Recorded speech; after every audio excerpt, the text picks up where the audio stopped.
Liposuction பண்ணாம dummy டக் பண்ணலாமா?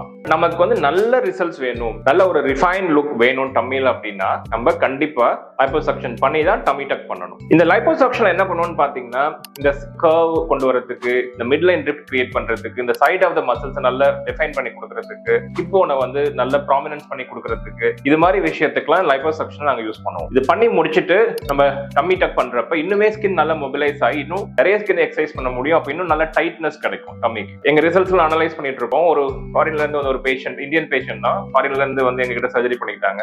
அவங்களோட பிஃபோர் ஆஃப்டர் நம்ம பாக்குறப்ப இவங்க தானே அவங்க நம்ப முடியாத அளவுக்கு இருந்தது. ஒரு 10 years to 15 years வந்து அவங்களுக்கு டிரான்ஸ்ஃபார்ம் பண்ணி கொடுக்க முடியும். ஸோ அதனால டம்மி டக்ங்கிறது ரொம்பவே யூஸ்ஃபுல் ப்ரொசீஜர், உங்களுக்கு ரொம்ப கான்ஃபிடன்ஸ் கொடுக்கக்கூடிய ப்ரொசீஜர். ஸோ இதை பத்தி ஃபர்தரா உங்களுக்கு இன்னும் டீடைல்ஸ் வேணும்னா எங்களுக்கு மெசேஜ் பண்ணுங்க, உங்க டவுட்ஸ் நாங்க கிளியர் பண்றோம்.